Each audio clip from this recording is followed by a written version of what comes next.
1 month నుంచి trials వేస్తున్నాను.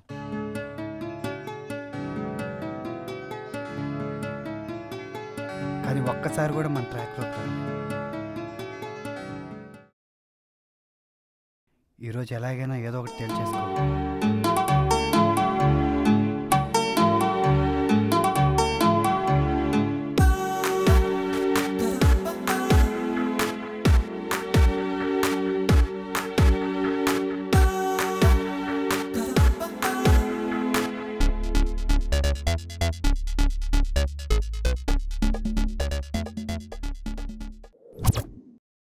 Hello విద్య. ఏంటండి? నేను మిమ్మల్ని ప్రేమించాలనుకుంటున్నాను, ఏమంటారు?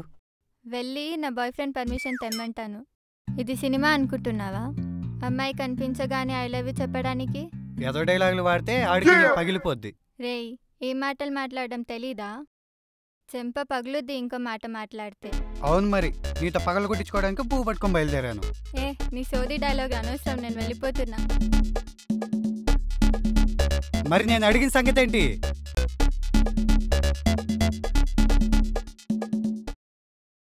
నీ లవ్ నాకు ప్రపోజ్ చేసిన వాళ్ళ లిస్ట్లో చేరిపోయింది. ఇప్పటి వరకు నాకు ప్రపోజ్ చేసిన వాళ్ళు 49. ఇంకొకటి చేస్తే హాఫ్ సెంచరీ చేస్తా. అయినా మీ మొగాళ్ళు ప్రేమ ప్రేమ అని కుక్కల వెంట తిరుగుతుంటే ఆ ప్రేమన్నా మీ మొగాళ్ళన్నా కుక్కల కన్నా హీనంగా కనిపిస్తున్నారు.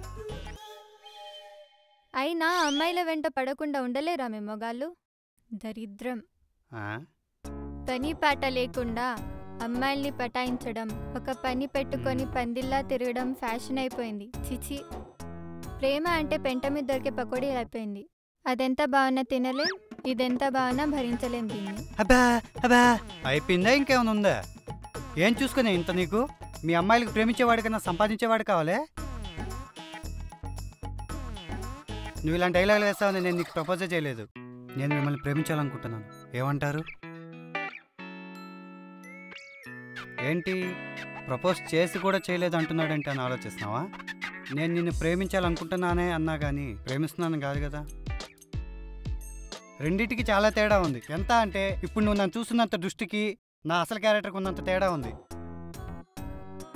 ఏంటి నీది హాఫ్ సెంచరీ దగ్గరలో ఉందా? బొంగేం కాదు, నీకు ప్రపోజ్ చేయడంతో నేనే సెంచరీ చేశా.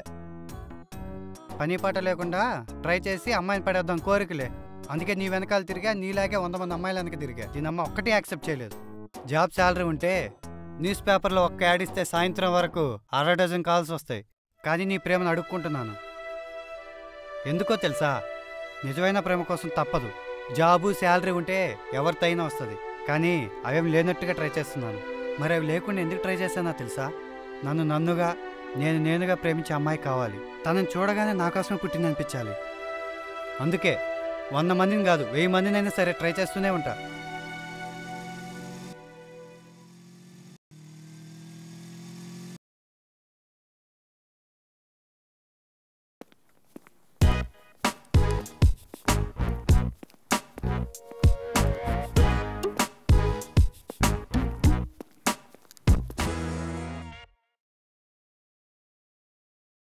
ఒక్కటి గుర్తుపెట్టుకో, నీకు ప్రపోజ్ చేసిన 49 మందిలో నాలాంటి వాళ్ళైతే ప్రాబ్లం లేదు. ఎవరైనా సిన్సియర్గా చేస్తుంటే వాళ్ళు మనసు గాయపెట్టిన మీరు ఖచ్చితంగా అనుభవిస్తారు. Good bye.